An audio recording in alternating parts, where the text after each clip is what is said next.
Hey, everybody, it's Scott Steehn with winnersandwhiners.com coming to you with our opening salvo in the American League preview as we take a look at the AL East.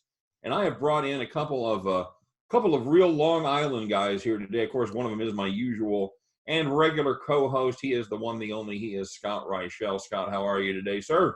Doing pretty well. I'm looking forward to that quarantine eating challenge that starts tonight, which I'm not sure if you ended up betting on in the end. No. I forgot about that, so I will absolutely look that up when we're done here today. Chestnut is still minus 110. So you can still get decent numbers on him. Oh, I worry about that. That sounds like a setup to me. And we're going to bring in a special guest. He is also from out on the island, I guess, as they say up there in the Northeast. He has been a regular guest on my podcast and now making the crossover into video. He is the one, the only. He is the Black Bookie. He is Uncle Joe. Uncle Joe, welcome to the show. How are you, my friend? Hey, guys. Thanks for having me, Scott. Always a pleasure. Good to hear from you. I hope you guys are staying safe and staying inside. Yeah, we're doing okay here in the Midwest, and I guess Scott's safe. Are you doing okay up there in New York? I'm doing okay. I'm just a little bit bored. Right.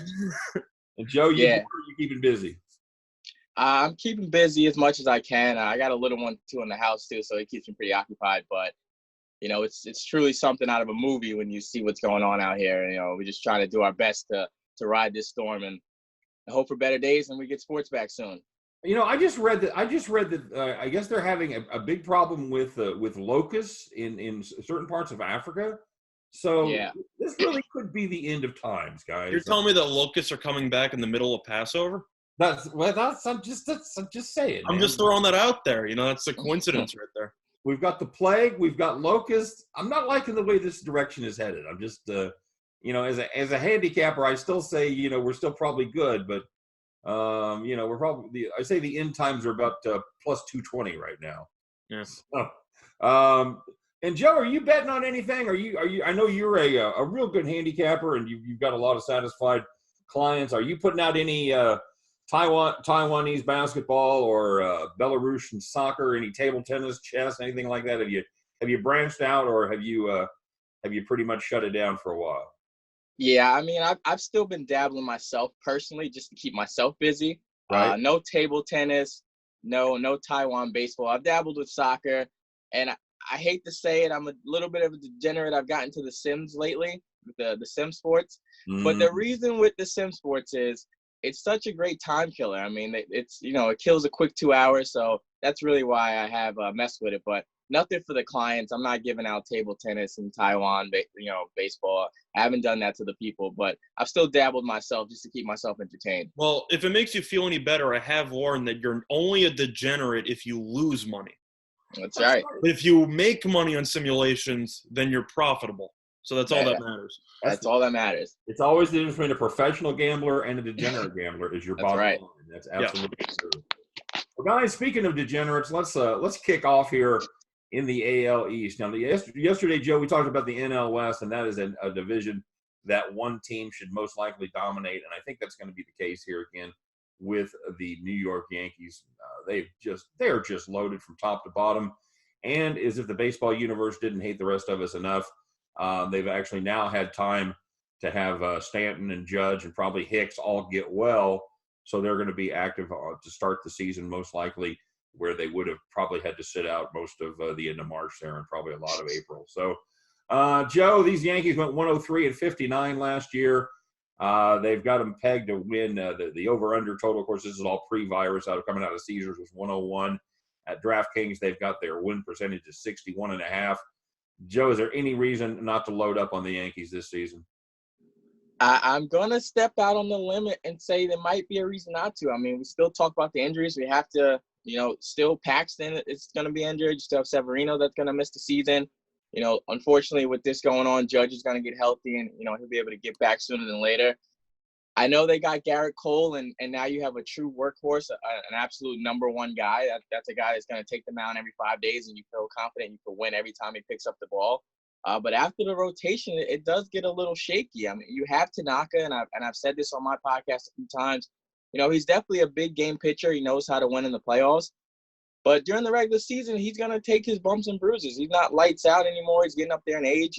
The league knows him. The division knows him. So they're obviously going to be the favorites, and rightfully so. But I'm still concerned with that rotation. And then last year they had a plethora of injuries as well, and they were kind of playing with spit and glue in that lineup. So we're going to really find out how reliable, Gio Urshela and Clint Frazier and Luke Voigt are going to be against this team. So I still think they're going to win 95, 98 games easily, but the rotation is a concern, and we're going to see what these other guys are made of. They have such depth in this lineup. Urshela he slashed 314, 355, 534 last year at 21 homers, 74 RBIs. Probably the best, one of the best third basemen there that really nobody paid much attention to because there's so many other guys on this team. Scott, you worried about the rotation? Is this just not going to be? Is it going to be the downfall of the Yankees during the regular season? I'm a little bit concerned by the rotation, but on the contrary, their offense is so good they can probably get away with their starter struggling a little bit once every, I'd say, 4 or 5 days. But overall, I am concerned a little bit with this rotation. I like Cole. Paxton's still injured. He should be back, but you have to wonder how he will return after getting that cyst removed from his arm. Other than that, though, Tanaka's a big game pitcher, but he has struggled a bit in the regular season at times. J.A. Happ is the ultimate wild card. Nobody really knows what to expect from him. And then at the number 5, you're probably looking at Jordan Montgomery, who ended up missing last year due to injury, but he did show signs of life earlier on a couple of seasons ago. You also have to wonder if Germán will be back from suspension after he ended up getting suspended for domestic violence in the middle of last season, right before the playoff run. I'm not really sure how long he will be out, but at the same point, he could be in line to return in the middle of the regular season, which would definitely provide a nice boost to the rotation. Other than that, though, I'm still kind of surprised they didn't trade Andujar for a pitcher during the offseason. I thought they would consider doing that. But overall, the one thing you know about the Yankees is that they are always, and I mean always, buyers at the deadline. And I would not be surprised to see them try to bring in an arm. They were linked to Robbie Ray last year. Nothing really ended up happening. They ended up staying put. But for me, I think they'll probably make a move at the trade deadline to bring in another pitcher. Overall, though, this team still has the talent to win 100-plus games, and the Red Sox definitely got worse. So the division might have gotten a little bit easier, which might help out. Of course, the main threat is Tampa, which we'll get into in a bit. But overall, the Yankees are clearly the class of the division. Yeah, I kind of look at them maybe like the Kansas City Chiefs a little bit before they had a little bit of defense here last season. If you've got to win games 9-6, so be it. They certainly have the capability of doing that. They may not have a lot of Dodgers-like scores where they win those one-run games 3-2, 2-1. I think they're just going to batter their opponents. I think this lineup just doesn't seem to have a lot of holes, and they just kind of keep coming. So, gentlemen, overall, Scott, 101 for the victory, 61.5. How you playing that? For me, I'm probably not going to play it, but I'll have to lean to the over. The rotation's the big question mark now, but I personally believe that Germán will come back at some point because he already missed the playoffs and the end of last season. So I think he can come back and provide a boost. Plus, the Yankees, you already know they're going to trade for somebody at some point to try to help out, as Cashman tends to be pretty aggressive by the deadline. So for me, slight lean to the over. I think this team should win somewhere around 103 games, give or take. I think the number itself, though, is pretty close to where they'll probably end up. So I wouldn't play it personally, but I would have to have a slight lean to the over. Uncle Joe, are they going to be able to beat up enough on the East there to get over that total of 101? I think they're going to be right around it, but if I had to, I'm going to go with the under on it. I think they're going to be around 98, 100 games. I know the Red Sox have gotten worse, and they're still going to get the beat up on the Orioles, but they're going to have to deal with the Rays. Toronto is a team that's got a lot of confidence coming into this season. That's not going to be a complete pushover every time they face them. And it's going to be a lot of slugfest. I mean, they have the bullpen as well, too. Once you get the Chapman, it's kind of lights out. But I think they're going to be just under that. All right, good enough. I like starting off with a split decision, man. And now we're off and running. We're going to take a look at the Tampa Bay Rays, man. This is probably one of the best quiet, quote unquote, teams in Major League Baseball. Nobody talks about the Rays. You don't see the Rays a lot on TV. You don't see them. You see Boston, New York every Saturday, and then all of a sudden you look up at the end of the season. Rays are in the playoffs. They won 96 games again. They're looking for a little regression this year. The odds makers have that number posted at 90, with 56.5 being your win percentage. Being the Rays are going to raise, so they had a busy offseason. They got rid of Darnold. They got rid of Garcia. They got rid of Tommy Pham. And, of course, they brought in a big slugger from Japan. And, they brought Jose Martinez in from the St. Louis Cardinals. So we'll have to see what happens. Scott, what do you think about the Tampa Bay Rays down there? For me, I'm going to have to lean to the over with regard to the Rays. We were talking about how the Yankees have some question marks in the rotation. Tampa probably has the best overall rotation in the entire division, if you just look at them from top to bottom. I mean, Glasnow had some injury issues, but he looked like an absolute star, and he was a Cy Young candidate before he got injured. So he's great. Blake Snell is a former Cy Young Award winner. He also got injured last year, but he is very good. Morton is a big game pitcher, a lot of success. He was very solid last year. Yarbrough is very underrated. And so the top four on that rotation is probably the best in the entire division. The rest of the lineup, I mean, Austin Meadows is pretty good. Kiermaier struggled a bit at the plate, but he's a phenomenal fielder. They did get rid of Pham for Renfroe, so I do think that they downgraded there. But Renfroe still has a lot of power, and I think he should be able to hit a decent amount of home runs in Tropicana, which is known to be a relatively hitter-friendly ballpark. Satsugo is still a question mark as the Japanese slugger that they acquired. Definitely need another power bat in the lineup, so I do think he will perform pretty well, but you have to wonder about a potentially slow start as he will have to adjust to superior pitching. But overall, I like this team. I think Choi, former Yankee, is a pretty solid first baseman. He looked very good last year. And the rotation with Rowe and Anderson and Kittredge, pretty solid bullpen. So for me, I think this team should probably win somewhere in the realm of 90, I'd say 93 games, give or take, so I'll lean to the over. Yeah, Uncle Joe, it is, you are hard-pressed to look around the major leagues and find a better top three of the rotation than Charlie Morton, Blake Snell, and Glasnow. And Glasnow. Sorry about that, man. Okay. Totally brain fart there. There are some questions with the back end of the bullpen. They did get rid of Pagan, so they have to look at Nick Anderson perhaps as the closer. Uncle Joe, what do you think? What do you think about this Rays team? Are they going to be right there again? Are they going to be able to maybe sweat the Yankees just a little bit? If there's it's a good bet you want to take right now, the Rays to win the division's plus 400. I don't think it's a terrible idea. I mean, we talked about the rotation. There's not many negative things to say about Tampa Bay. I mean, we could talk payroll, maybe fan attendance. We could talk maybe if you feel like this whole bullpen thing is a gimmick. But no matter what, at the end of the day, they are always there. They're always in the race. They're always competitive. They are going to lose some power. They did, you talked about they added the bat with Renfroe. He hit 33 home runs last year. He should be able to still put up some power in Tropicana. The question is out on the slugger. He's going to be the Japanese slugger they acquired. He's going to be DH for them. He's another lefty bat in the lineup. But you get Blake Snell back. They haven't won the division since 2010, 2020, 10-year gap. Seems like the time to do it. So I like this Rays team a lot. I mean, night and day, they're just always going to be there. They're always going to be competitive. And if the pitching can be as good as it's supposed to be, they're going to be right there. And you definitely have to take the over 90 wins. I think they definitely win between 95 and 97 games easily this year. All right. Very, very good. That's and I'm kind of going to go that way as well. Scott, what do you like? You like the over on both those numbers as well? Yeah, I like the over. In terms of value for the Rays to win the division at plus 400, I think that makes sense. For me, I think the safer play is going to be the win total.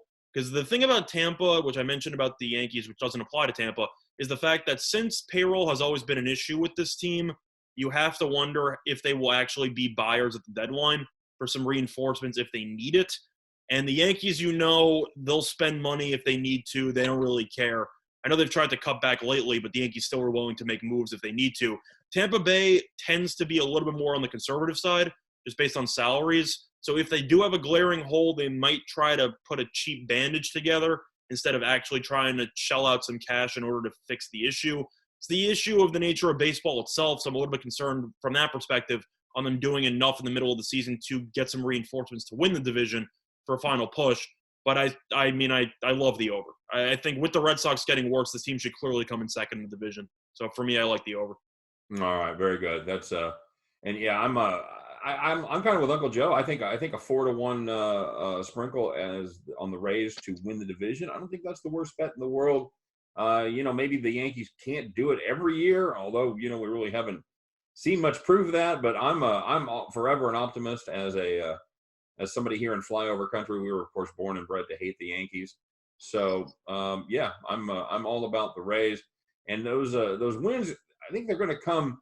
I think they're going to come a lot from the division, and this is not a great division, as we'll take a look at with the Boston Red Sox. You know, Uncle Joe, the Red Sox, they hit the panic button early and often. They once again fired their general manager. Alex Cora, of course, got caught up in trash can gate down there in Houston, so he is out as the manager. They traded Mookie Betts. They've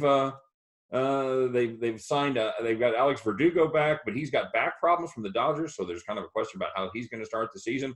Uncle Joe, they finished 84-78, last year's classic underachievers.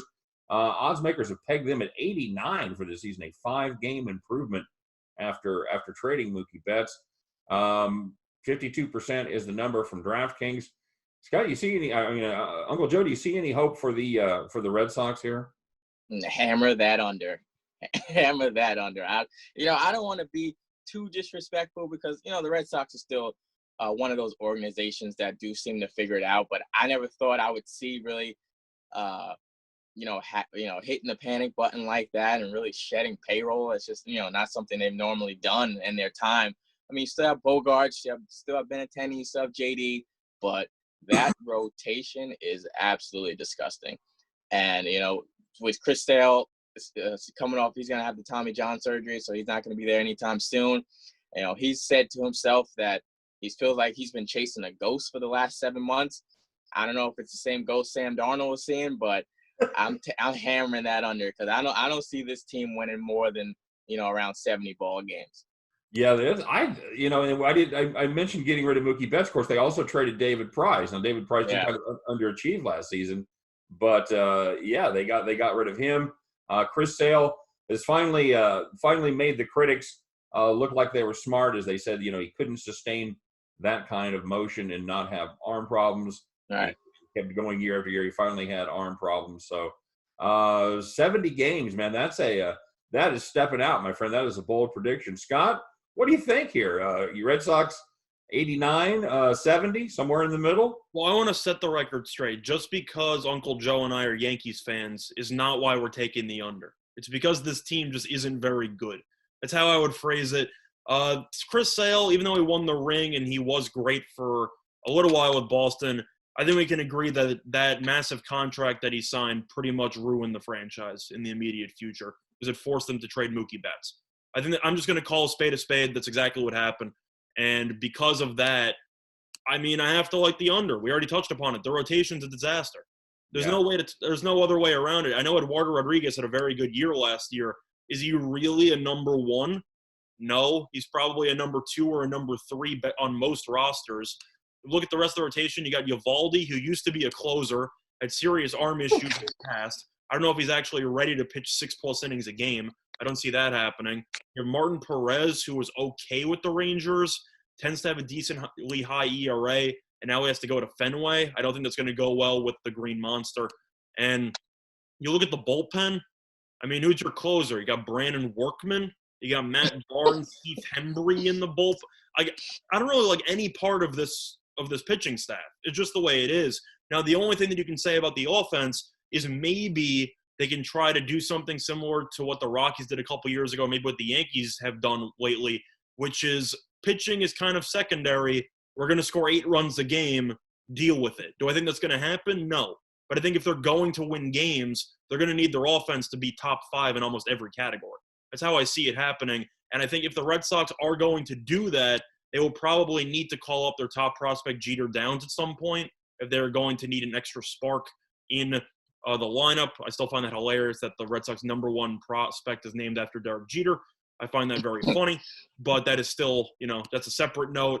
Overall, the lineup is still very good. Verdugo is probably going to be missing at least a couple of months, but JD Martinez has had injury issues, still pretty solid at the plate. Benintendi is good. Bogarts is really good. I think Devers is tremendous. I think he's one of the most underrated hitters in the entire league. I think if you wanted to look for him on a prop to potentially lead the league in hits, I think that is an option because the Red Sox should be trailing. They're going to pitch to him every time anyway.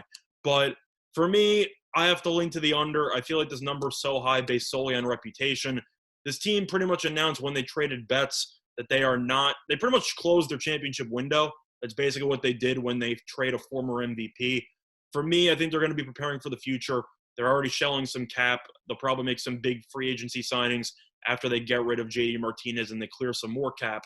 So for me, I'm going to take the under. I think this will probably be a 500 year for Boston. Yeah, you talk about the deal for sale. And by the way, I want to correct the record. Joe's probably too nice to do it, but Uncle Joe is a Mets fan, not a Yankee. That's right. So just that is correct. Sorry, I forgot. Well, either or. I feel like people from New York tend to not really have that many kind words for Red Sox fans, regardless of whether the Yankees or Mets fans. I mean, because Red Sox fans also hate the Mets for '86. So there's a decent amount of background there. But either or, you're right. Yeah. We can all come together and say we all hate Boston. That's beautiful. You know, Scott, you talked about the Chris Sale being a bad deal, but you know, David Price is owed $96 million through 2022, and the Red Sox, they have to eat half of that. That was part of the deal of trading. So they really kind of unloaded David Price almost in a salary dump. So they're kind of over a barrel up there in Boston. It's not going to be. I don't think it's going to be a pretty year. I think this is probably. I'm not sure I have the pessimism that Uncle Joe has about this team, but I definitely think it's a 500 team. I think they're definitely somewhere in the 81 to 83 range tops. I love the under. I love the under 89%. Or excuse me, 89 wins in this one. If we go to the full regular season, and 52% if we don't. I think this is going to be a team that disappoints many rabid Red Sox fans. I already touched upon it, and that's the reason why I agree. But I'm just curious, out of all the arms in the rotation and the bullpen, besides Eduardo Rodriguez, who's your number 2 guy? Who do you trust to go to in a big game situation to potentially shut the door? I have nobody. You know, if they have first half Martin Perez, you know, you could maybe take a look at Perez. If it's second half Martin Perez, then it could get ugly. And you know, you talked about it. It's Eovaldi. Joe, what do you think? Who's the number 2 up there in Boston? To be determined. If they had to roll the dice and pick someone, it's probably going to be Eovaldi, I guess. But I mean, there's no confidence going with that either. So I guess it's to be determined. If they do, I mean, like Scott was saying, you know, with their top prospects, if they have any prospects that are arms, let them come and play now. There's no reason to wait. The expectations are low. I don't even know, you know, maybe by DraftKings or FanDuel, whoever, they're giving them 5 wins. But in that locker room, they know the expectations are low. You know, let guys come in and take their lumps so they can get better and be ready for the future. There you go. And Scott, by the way, I really enjoyed your hot take about the basically it comes down to the Red Sox are going to have to outscore people if they want to win games. So, well, what I learned after years of watching sports is that the team that scores more tends to win roughly 100% of the time. Yeah, I feel like I should keep that a secret. That's some gambling material right there. But I have learned that over my years. That's why people check us out every day for our odd sports takes. Absolutely. You know, now here's a team. This is to me, this is probably one of the most interesting teams in the division, and they are definitely coming. Now, whether they're here yet or not, I don't know. It's the Toronto Blue Jays. Toronto, now they're one of those teams that did take their lumps last year. They went 67-95, brought up a lot of the youngsters. They have been pegged for a 9-game improvement. 76 is the number, 47%. Scott, is there any major leaguer that played in the last 20 years that doesn't have their kid playing on this team?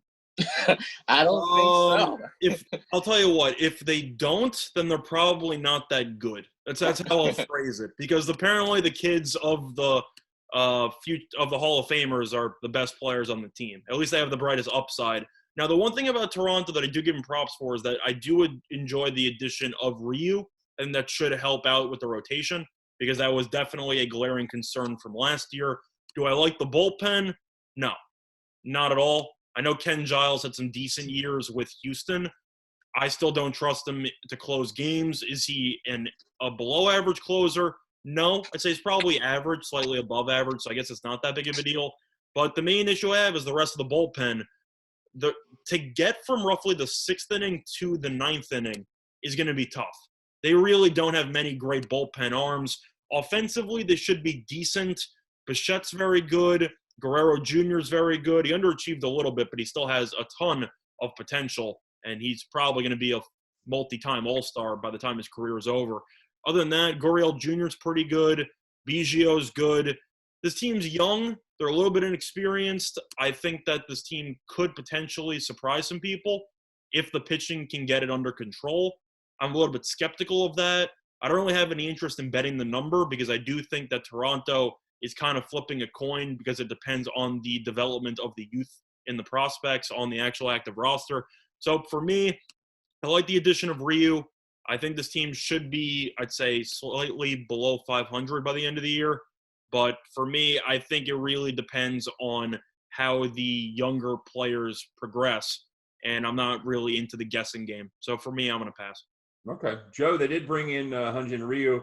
They also brought to kind of a couple under-the-radar guys. They brought in Tanner Roark. They brought in Chase Anderson. They got Matt Shoemaker. Anthony Kay they got from the Mets, and for Marcus Stroman, I don't think that was a great deal. Maybe you can touch on that. What do you? These guys all seem, with the exception possibly of Ryu, they all seem like kind of middle of the rotation innings eaters kind of guys. Anybody gets you excited in that rotation? Nobody that gets me excited. They are guys. They're reliable. They're definitely, those names are all workhorses. They're gonna be there for you and eat up innings. They're gonna take their lumps. But nobody that I know every time they take the ball, we're definitely going to win the game. It's just going to be how good are they going to pitch today, and that offense is going to have to carry them. I mean, when you think about the Blue Jays, it's all about the power. I mean, last year they had 13 players that hit double-digit home runs, and they're going to be losing about 40-plus home runs this season, though. Justin Smoke's gone. They lost Freddie Galvis, plus other players. But this team does have internal expectations, and I think that's important. I mean, the difference from them and the Red Sox, they do believe in that locker room. I think they're still about 2 seasons away. But the number was 76? 76. I literally wrote down in my notes, I don't see it says 75 to 80. That was my ballpark. So nice. I think they're right around there. I think they will win about 75 games. But like Scott was saying, it's going to come down to the bullpen. I think there's going to be a lot of games where they could be up. If, Roark and these guys do give you decent outings, they can get the lead with that lineup. But it's going to be tough. 6th, 7th, and 8th inning, you're going to hold your breath every time. So I think the good thing for the Blue Jays might be to take them first 5 innings a lot this year, because that bullpen is going to be a question mark. Yeah, I see them. I see them possibly giving away a lot of 5-3 leads. Yeah. After the 5th inning, so that's a good strategy. For me, 9-game improvement is just such a lot. I'm probably going to lean towards the under 76. Just from a math status of a team. I'm not sure they improved 9 games. Now, of course, what you got to look for is you got to look for the kids to have 9 games worth of improvement.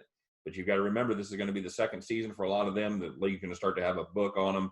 Could be some struggles there amongst the sophomores. We'll have to see what happens. It's going to be an entertaining team to watch. I'm going to guess we're going to see the Blue Jays on national TV a little bit more than we did. Well, just one question. Would you agree, which is kind of why I'm passing on this, would you agree that Toronto's probably the most unpredictable team in the division? Yeah. Yeah, absolutely. That's why I'm not interested. I just feel like you can find better value elsewhere. Yeah, I would be more interested in playing them in a matchup game-to-game type situation. Mm-hmm. And seeing how the season plays out for the they're gonna be streaky. I could see they're gonna be weeks where they're gonna win, 7 out of 10, and there's gonna be weeks where they lose 6 out of 10. Well, we were talking about first 5 innings. I think team totals could also be a decent way to look at this team because they have a lot of power, and if you look at the actual lineup, really not bad. The issue for the most part just the pitching staff, as Joe alluded to before. So, well, in every division, there has to be a last place team, and I think we're all likely to be in agreement that the last place team is the only Baltimore Orioles. Orioles finished 54-108 last year. Yikes! Those are early 2000s Tigers type numbers there. That's modern Tigers numbers right there.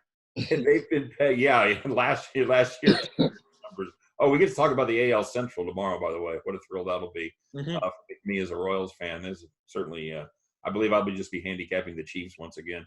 But the odds makers have them at 55.5, a slight 2-game improvement over last season. How about a win percentage of 33.3? And I'm no math major, but I'm pretty sure that works out to exactly the same record they had last year, 54 and 108. And I think that's possible because they basically traded away their two best players in Dylan Bundy and Jonathan Villar. They found a nice little pitcher there in John Means last season, but obviously one pitcher isn't going to carry this team. Uncle Joe, is there any reason for Baltimore fans to get out of bed in the morning? Like I said before when I was talking about my notes, I wrote things for the Yankees and the Red Sox and Boston and Toronto. I didn't write down a single thing for the Orioles. I didn't even want to waste you guys' time. I mean, the only way is up. So maybe they do improve and win 2-3 extra more games because you can hopefully only go up. But yeah, complete disarray. It's no reason to wake up. Those fans should just be looking forward to football season. Because it's like you said, even trading Bundy, who was a guy that was their best pitcher but still didn't perform that well. There's no real expectations for the Orioles. Take their lumps and maybe try and play spoiler down the stretch for whoever's trying to win the division between the Yankees and the Rays. Yeah, Bundy was pretty much had been a classic underachiever for most of his career there in Baltimore. They finally gave up on him. I guess the only bright spot for the Orioles last year, other than Jonathan Means, was Trey Mancini and Renato Nunez. Became the eighth pair of Orioles. So each hit a 30 home runs, driving 90 RBIs. First time it's been done since 2017 with Manny Machado and Jonathan Scope, two guys that are long gone. Scott, give me any ray of hope here with the Baltimore Orioles.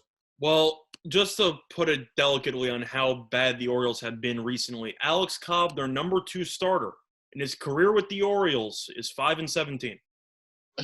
That's their number 2 starter. And I have a theory that Alex Cobb has never been the same since he was hit in the face by Eric Hosmer. That is definitely possible. Yeah, definitely. Now, I actually might surprise you a bit here with the Orioles. Part of me actually likes the over a little bit. I think this number is a bit low for me. Do I think Baltimore's going to be any good? Of course not. I think this team's going to be terrible. But if you look at the actual numbers compared to last year, the rotation, I know Bundy's gone. Was he great to begin with? No. And if you look at Villar, I know that he was pretty good. I actually like Jose Iglesias more. I just think Jose Iglesias is a better player. And defensively, I know that offensively he's pretty good. Defensively, he's one of the best fielders in the entire league. So I think he could potentially win you some games and save you some runs solely based on his defensive playing. If you look at the actual team, though, of course the team's bad on paper. I mean, there's no way around it. This team's terrible. However, you have to remember this team, I believe, went 1-18 against the Yankees last year. I know that the Yankees are significantly better. It's almost impossible to win 18 of 19 games in baseball if you're matching up. I think that's something will average out. I think the Orioles, even if they win 3 games, they go 3-16 against the Yankees. That's more normal. You still get 2 extra wins there. I just think this total's too low. I understand that this team isn't good and this team's clearly going to come in last place. But just based on the numbers alone, I'm more confident betting the over than the under. That's just how I would phrase it. You got to win games at some point. So what you're saying is sell everything and put it all on the Orioles over. What I'm saying is that if you wanted to do that, I'm rooting for you. But I think it's better off than betting the under. I think based on the number you're getting, you're not really getting any value betting the under here. You're betting them losing, 67% of their games? Yeah, that's at some point. That's the thing. DraftKings kind of an East Coast book with headquarters there really in Pennsylvania. Do you think you're getting a lot of pro-Yankee, pro-Red Sox money, and somebody's got to get shorted? And you think there's a little bit of value on that 33.3%? That's 54 wins. All they get, like you said, Scott, if they could just pick up 1 or 2 games against the Yankees, can only go up. They can only go up, right, Joe? And that's I would tend to lean over with this team just because 108 games, that is a ton of games to lose. You have to be epically bad to be in that type of neighborhood right there. I mean, yeah, that's pretty much my sentiment. It's just a matter of they lost Bundy, and I get that they haven't brought in any pitchers who are as talented as Bundy. Bundy never really pieced it together. He's not an ace by any means. I think he's a decent number 4 maybe on most teams. Yeah, he's a low Villar, 3, high 4, I would say. I know Villar is good.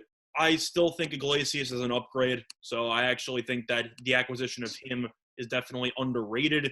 Chris Davis is a lost cause. I'm not going to pretend that he's suddenly going to get better. I also would suggest not betting it until you know the status of Trey Mancini, who ended up having to undergo surgery to deal with cancer that he had, and apparently he's cancer-free now.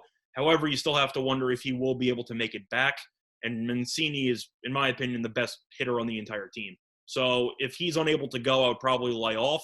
I'd probably wait to see when he's supposed to come back. I'm happy he's healthy, though. Anytime you have to deal with cancer during the offseason, that's definitely something, that most players, if not all human beings, hopefully will not have to endure, at least most of us. But overall, I think Mancini being healthy is a huge factor for this team.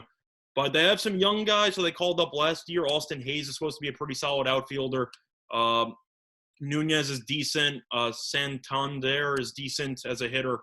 I don't know. I think this team's bad, but I don't think this team is as bad as last year. So a slight lean to the over, but, if you're betting on Baltimore, you're going to have to cover your eyes roughly half, if not 2/3 of the schedule, because it's going to get ugly most of the time. All right, so this is where we put everybody's feet to the fire. Give us the projected order of finish and your leans or flat out bets versus the total. Scott, I'm going to start with you. Give me your 1 through 5 in the ALE. So I got the Yankees coming in first. In terms of betting, I'm not going to bet the number personally, but I would have a slight lean to the over. I think that number is pretty accurate, though. Number 2 is going to be Tampa. I love the over there. I think this team is in line to make another wild card, and I think that this team has the best rotation in the entire division, and I think that's always a good way to back them. Third place, it's kind of tough between Boston and Toronto. I think both teams aren't going to be great. For fun, I'm going to lean to Toronto. Let's be a little bit bold here. I'm going to take Toronto to come in third. I think Boston will come in fourth. That rotation and bullpen is that much of a disaster. I can't back them whatsoever. And last but not least, the Orioles with the over. All right, very good. Uncle Joe, give me your 1 through 5. I can't switch up now. I'm still going to ride with that plus 400 in Tampa Bay, so I'm going to go with Tampa Bay as number 1. I like the Yankees, obviously, number 2, Toronto 3rd, Boston 4th, and Baltimore 5th. And of all those, what's your favorite total to bet? What do you like? Hammer that Boston under. All right, very good. Very, very good. I'm kind of with you. I'm in the same boat there. I think of all the plays out there, I probably like that Boston under. I just don't see them. I don't see them getting 90 wins. I don't think that's going to happen. I'm going to get pretty close to Scott. I like the Yankees. I don't think they get to that 101. I think I do lean the under there. The Rays, I like the over 90. That's probably my second favorite play of all the totals. And Scott, I'll go with you. I'm buying what Toronto's selling. I'll give you. I think Boston is going to be an absolute train wreck. I think they're going to perhaps start selling off at the deadline, and that's going to make it even uglier. I'll take Toronto to sneak in there for a third place finish as the kids overachieve. Boston in fourth, and I am like Uncle Joe once again. I love that under 89. I think that's there's no such thing as a lock, but it is a fine play right there. And of course, the Baltimore Orioles to finish last, but to overachieve. If you can get that 33 1/3 versus to overachieve and win 57 games. Yes, exactly. Good year. It's a good year. It's a good year indeed. All right, gentlemen. Well, that concludes the AL East, everybody. We are, as always, when we make our projections, we just hope we have some games to watch and find out what that season looks like. So, everybody, it's been fun. We'll take a look at the American League Central tomorrow. Speaking of not much fun, although it should be a wide open division. So we'll talk a little bit about that. Once again, I want to thank everybody for being here. Scott, thanks for co-hosting as always. Uncle Joe, thanks for making time for us and stopping by. Appreciate it. And of course, stay safe up there in Long Island, my friend. Absolutely, Scott. It's always a pleasure. Anytime you need me, I'm always a call away. The other Scott, it was awesome meeting you as well too. And I hope everybody's just staying safe and weathering this storm. Yeah, absolutely. And when we get fired back up here, definitely check out the Black Bookie. I know, Joe, you struggled a little bit with basketball early in the season. but he is an absolute master at football and the major leagues as well. So definitely check out the Black Bookie. If you snooze, you lose. That's what we say over there. Right, Joe? That's right. All right, excellent. All right, guys. Thanks very much. Scott, what movie are we watching today? I don't know yet. I actually failed everybody. I did not watch a movie yesterday. The streak is over. I let everyone down. There's no video. There's no movie report today. I'll find something, and as soon as I do, I might watch 2 today just to make up for lost time. I had a friend of mine turned me on to a movie site that shows first-run movies, and it's not like all the other sites where you got the malware and all the BS that goes with it. The malware is the best part. That's how you know you've been there, because your computer. It's an absolute clean site. I watched Invisible Man yesterday. How'd that go? You know what? I liked it. It was a little bit predictable, a little twist there at the end, but overall, pretty fine movie. So I highly recommend that if you have access to the Invisible Man. Check that out. All right. So, and don't forget to check out the competitive eating that starts tonight. I'm writing it down right now. I've got it on my calendar. I'm going to check out Joey Chestnut at, what do you say, Scott, -110? There's at -110 on BetOnline. It's funny you brought that up because I actually am going to be writing an article about it later. So stay tuned for that on Winners and Whiners. Well, there you go. Make sure you check out Winners and Whiners over at Facebook. Check out Winners and Whiners at the Twitter as well. We thank all of you guys for stopping by. As always, leave us a comment. Let us know you're out there. Let us know what you're betting on, what you're doing, how you're passing the time. I hope everybody is healthy. Hope everybody is safe. Stay home. Stay well.